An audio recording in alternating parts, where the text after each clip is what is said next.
तो क्या हाल चाल सत श्री अकाल, मैं हूं नियॉन मैन एंड गाइस आज हम लोग बात करने वाले हैं हेरा फेरी 3 मूवी के बारे में। तो आप लोगों को पता होगा रिसेंट टाइम्स में हेरा फेरी 3 मूवी को लेकर फैंस बहुत ही ज्यादा एक्साइटेड है एंड उसके अराउंड काफी ज्यादा हाइप भी बिल्ड हो रहा है। बट रिसेंट टाइम्स में इस मूवी को लेकर काफी सारे दिक्कतें आ रहे हैं। जहां इस मूवी के जो प्रोड्यूसर है फिरोज नाडियावाला, उनको काफी सारे लीगल नोटिस आ रहे हैं from big companies like Eros and T Series. Now let me explain ये लीगल नोटिस में क्या लिखे हुए हैं। Firstly according to reports, Eros ने लीगल नोटिस इसलिए भेजा फिरोज नाडियावाला को क्योंकि वो क्लेम करते हैं कि they hold all the intellectual property rights of the film as well as the rights to the title, digital rights and music rights. So basically they are saying कि हमारे पास इस मूवी का टाइटल, म्यूजिक, ये सारे rights हैं। And आगे इस notice में ये भी लिखा हुआ है जब तक फिरोज नाडियावाला 60 करोड़ नहीं दे देते हैं इरोस को, तब तक ये सारे राइट्स उनके ही पास रहेंगे। एज 2015 में उन दोनों के बीच में अग्रीमेंट हुआ था कि ये राइट्स कोई भी थर्ड पार्टी को नहीं सेल किया जा सकता है विदाउट इरोसेस कंसेंट। अब ये तो था एक कंपनी, बट टी सीरीज ने भी उनको एक लीगल नोटिस भेजा है ये क्लेम करते हुए कि they are the sole and exclusive right holders of the copyright of all music and audio visual song rights। मतलब टी सीरीज खाली म्यूजिक एंड सॉन्ग्स वगैरह का राइट्स क्लेम कर रहे हैं। भाई साहब पता नहीं अचानक से क्या इतना सब कुछ चल रहा है। अब ये लीगल मैटर है तो उन लोगों को सॉर्ट आउट करना ही होगा, बट आई डोंट थिंक ये सब लीगल चक्कर की वजह से मूवी कैंसिल होगा। एनीवेज चलिए अब आगे बढ़ते हम लोग बात करने वाले फ्लाइंग बीस्ट के बारे में। गौरव तनेजा एंड ऋतु राठी MS धोनी के लिए एक बहुत ही बड़ा ट्रिब्यूट प्लान कर रहे हैं। जी हाँ, उन्होंने अपने इंस्टाग्राम में एक वीडियो पोस्ट करके बताया। उस वीडियो में उन्होंने क्या कहा आप खुद सुन लीजिए। बचपन में ना मुझे क्रिकेटर बनना था, बट कोई नहीं, भगवान हर किसी के हर सपने तो पूरे नहीं करता। लेकिन जब माही भाई को खेलते हुए देखते ना तो बस महेंद्र सिंह धोनी, सच बताऊं तो मेरी दुनिया है वो। आई एम श्योर कि आप सबकी भी होंगे। बहुत लोग कह रहे हैं कि ये उनका लास्ट IPL है, पता नहीं, लेकिन अगर सच में लास्ट हुआ तो इसलिए हम निकल रहे हैं एक जर्नी पे, अपने माही भाई के लिए एक ट्रिब्यूट देने। और आप सब भी जुड़ सकते हैं मेरे साथ उस जर्नी पे। हम तय करेंगे 2400 किलोमीटर की दूरी दिल्ली से चेन्नई तक साइकिल पे, और करेंगे जगह जगह मीटअप जहाँ पे आके आप अपने माही भाई के लिए दे सकते हैं अपने विशेष, अपने मैसेजेस, अपने दिल की बात। और जहाँ मीटअप्स ना कर पाए उस शहर में हमारे बॉक्सेस रखे होंगे जहाँ पे आके आप अपने मैसेजेस ड्रॉप कर सकते हैं अपने माही भाई के लिए। ये एक छोटी सी कोशिश है हमारी तरफ से अपने धोनी, देश के धोनी के लिए।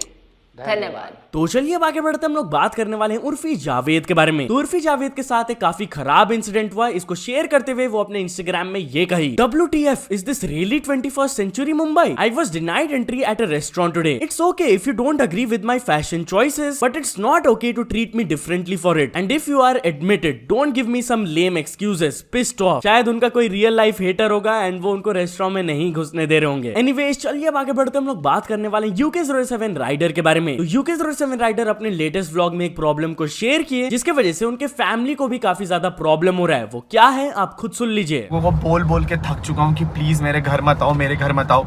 एंड द थिंग इज, मैं जब घर पे नहीं रहता हूँ ना तो बहुत सारे लोग घर पर आते हैं वीडियोस बनाने के लिए, मिलाने के लिए।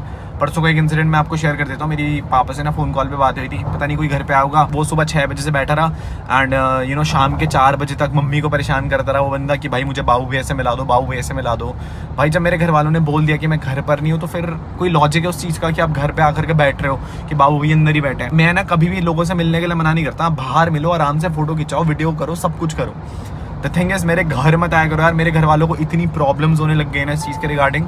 एंड प्लस फिर यू नो मतलब घर में ना थोड़ी सी दिक्कतें चल रही हैं कि भाई मतलब क्या करूं मैं। अभी भी रोज ना मेरे घर के बाहर ऑलमोस्ट लाइक 500 से 1000 लोग रोज आते हैं। मैं तो झेल लूंगा यार, मेरे को कोई दिक्कत नहीं है, बट मेरे घर वालों के लिए ना ये चीज बहुत अलग है। ट्राई टू अंडरस्टैंड कि मेरी भी एक प्राइवेट लाइफ है यार। तो चलिए अब आगे बढ़ते हम लोग बात करने वाले हैं आशीष चंचलानी के बारे में। तो आशीष चंचलानी गौर गोपाल दास से मिलकर ये स्टोरी अपलोड की है। Meeting Gaur Gopal Das sir after almost 7 years। 3 years back he helped me in my darkest times, will forever be grateful for his love and wisdom। saying कि पर्सनली भी उनको काफी ज्यादा हेल्प किए वो। इनफैक्ट वो इस स्टोरी को रिपोस्ट करते हुए आशीष चंचलानी को ये कहे, was a great pleasure meeting you too। I fondly remember our first meeting at a TEDx event in Pune। Grateful to be of some help। तो चलिए आगे बढ़ते हैं हम लोग बात करने वाले एक बहुत ही सीरियस स्टोरी के बारे में जहां पर एक 8 साल की बच्ची का जान चल गया due to a phone blast. जी हाँ, ये सीरियस इंसिडेंट केरला से है एंड पुलिस इसके बारे में ये इन्फॉर्मेशन दी है कि मोस्ट प्रोबेबली ये ओवरहीटिंग ऑफ द बैटरी के वजह से एक्सप्लोजन हुआ and the child passed away on the spot after the mobile phone exploded in her hand. एक सीनियर पुलिस ऑफिसर ने फर्दर स्टेटमेंट दिया, the blast impact was heavy, her right arm and face suffered serious injuries. Neighbours also said the sound was also very high, मतलब वो blast का sound इतना ज्यादा high था कि नेबर्स तक को सुनाई दिया था। This is really sad, rest in peace to the child. तो चलिए आगे बढ़ते हम लोग बात करने वाले मुकेश अंबानी के बारे में। तो क्या मुकेश अंबानी अपने एक एम्प्लॉय फ्रेंड को 1500 करोड़ का प्रॉपर्टी गिफ्ट किए? जी हां गाइस, इससे रिलेटेड ये रिपोर्ट्स आए कि उनके रिलायंस इंडस्ट्रीज के एक एम्प्लॉय है मनोज मोदी, जो कि मुकेश अंबानी के राइट हैंड भी बोले जाते हैं। अब मनोज मोदी खाली उनके लिए एक एम्प्लॉय नहीं है, इनफैक्ट वो लोग दोनों एक दूसरे के साथ पड़े हुए हैं। एंड अबाउट दिस प्रॉपर्टी बोला जा रहा है कि ये 22 स्टोरी बिल्डिंग है and it is spread over an area of 1.7 lakh square feet. And according to magicbricks.com the property is worth 1500 crore. अब अगर सही में मुकेश अंबानी इतना बड़ा गिफ्ट दे रहे हैं उनको, तो ऑफ कोर्स वो रिलायंस इंडस्ट्रीज के लिए बहुत ज्यादा काम भी किए, $multi-billion डील्स भी लाए हुए हैं। तो या तो चलिए अब आगे बढ़ते हम लोग बात करने वाले महात्मा जी टेक्निकल के बारे में। नाउ इनको तो आप जानते होंगे, इनका एक और चैनल भी है वी मेक क्रिएटर्स। तो महात्मा जी टेक्निकल एक वर्ल्ड रिकॉर्ड सेट करने वाले हैं। जहां गाइस मैंने आप लोगों को क्रिएटर कार्निवल के बारे में बताया था, जहां पर 5000 क्रिएटर्स आने वाले हैं इंक्लूडिंग मी।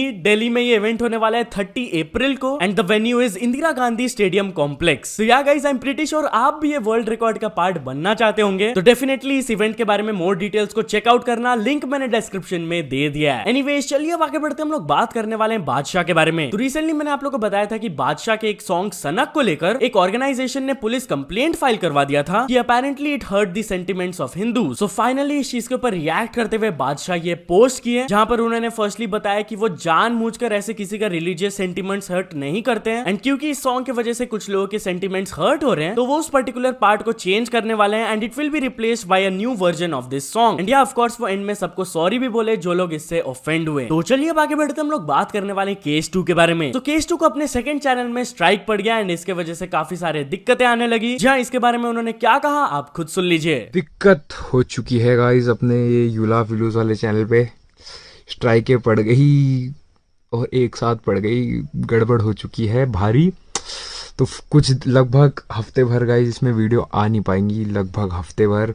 काफ़ी वीडियोस हटानी भी पड़ी मुझे, सारा मिलियन पे पहुंचने वाला था माँ कसम, तभी गड़बड़ हो गया। लेकिन कोई बात नहीं, कुछ लगभग हफ्ते के बाद चैनल अगर बचा रहा तो अपलोड करते गाइस, लेकिन एक हफ्ते तक आ नहीं पाएगी यार, सोचा बता दो इधर। एनीवेज चलिए अब कुछ इंटरनेशनल स्टोरीज के बारे में बात करते हैं। तो फर्स्ट ऑफ ऑल हम लोग बात करने वाले हैं इलॉन मस्क के बारे में। क्या इलॉन मस्क का ट्विटर अर्निंग्स रिवील हो गया? जी गाइस, रिसेंटली मैंने आप लोग को बताया था कि ट्विटर एक सब्सक्रिप्शन ऑप्शन रिलीज किया है कि हम लोग ट्विटर में कोई भी कंटेंट क्रिएटर के अकाउंट को सब्सक्राइब कर सकते हैं, जहां पर एक मंथली फी हम लोग को पे करना होगा। तो इलॉन मस्क भी इसके बारे में अवेयरनेस फैलाने के लिए एक ट्वीट किए थे एंड उनके अकाउंट के स्क्रीनशॉट में हम लोग क्लियरली देख सकते हैं, यहाँ पे लिखा हुआ है 24.7 के सब्सक्राइबर्स। अब अगर एक सब्सक्रिप्शन का कॉस्ट $5 है, तो अप्रोक्सीमेटली वो ट्विटर से $124,000 कमाएंगे मंथली। बढ़िया है भाई, उनका थोड़ा सा पॉकेट मनी कमाई हो जाएगा। एनीवेज चलिए अब आगे बढ़ते हम लोग बात करने वाले हैं काई सेनेट के बारे में। रिसेंटली मैंने आप लोग को बताया था कि ट्विच अपने बिगेस्ट स्ट्रीमर काई सेनेट को अपने ही प्लेटफॉर्म से बैन कर दिए थे and I was pretty sure कि वो लोग अनबैन कर देंगे, क्योंकि ऑफ कोर्स यार बिगेस्ट क्रिएटर को बैन करना काफी बड़ा लॉस झेलना पड़ेगा उनको। And it turned out to be true. कल उनसे रिलेटेड ये वाला न्यूज आया कि Kai Cenat has been unbanned from Twitch. Anyways चलिए अब आगे बढ़ते हम लोग बात करने वाले एडन रॉस के बारे में। क्या एडन रॉस की वजह से एक यूट्यूबर को भारी लॉस हो गया? जहां गाइस एक अपकमिंग क्रिएटर है इंटरनेट एनार्किस्ट, जो कि कंट्रोवर्सीज एंड डॉक्यूमेंट्रीज वगैरह कवर करते हैं यूट्यूब से रिलेटेड। तो रिसेंटली वो स्नीको वर्सेस पेंगुइन्स ड्रामा को बहुत ज्यादा कवर कर रहे थे एंड उनके वीडियो में millions and millions of views भी आ रहे थे। बट अपेरेंटली एक पर्टिकुलर वीडियो में वो एडन रॉस का छोटा सा क्लिप यूज किए थे एंड उसके वजह से उनको $8,000 ऑफ एड रेवेन्यू का लॉस हो गया। जी इसके बारे में उन्होंने ट्वीट करके बताया कि अपेरेंटली एडन रॉस की तरफ से क्लेम आ गया उनके वीडियो में एंड फॉर हिम पर्सनली $8,000 एक छोटा अमाउंट नहीं है, it is almost life changing money for him. And उनको ये चीज देखकर बहुत ज्यादा खराब लगा कि एक बड़ा लंबा सा वीडियो में छोटा सा क्लिप यूज करने की वजह से पूरा पैसा एडन रॉस के पास चल जाएगा। इसके नीचे एक यूट्यूबर ने पॉइंट आउट करके बताया कि पर्सनली एडन रॉस बैठ के ये सब क्लेम्स नहीं कर रहे हैं, उनके तरफ से एक थर्ड पार्टी कंपनी है वो ये सब क्लेमेंट्स कर रहे हैं। एंड हाँ, इंटरनेट एनार्किस्ट भी अग्री करते हुए उनको कहे हाँ भाई ऐसा ही हो रहा है, कुछ टाइम पहले स्पीड के साथ भी सेम चीज हो रहा था। सो या तो चल दोस्तों आज की वीडियो के लिए बस इतना ही। अगर आपको वीडियो थोड़ा सा भी पसंद आया हो तो लाइक कर देना, चैनल को अभी तक सब्सक्राइब नहीं किया हो तो जल्दी से जल्दी सब्सक्राइब भी कर लेना। न्यूज सबमिशन का लिंक डिस्क्रिप्शन में, वहां से जाके आप कुछ न्यूज भेजोगे तो आपको क्रेडिट्स भी मिल सकता है मेरे डिस्क्रिप्शन में। तो या ऐसे सपोर्ट करते रहना, मिलते हैं नेक्स्ट वीडियो में, टिल देन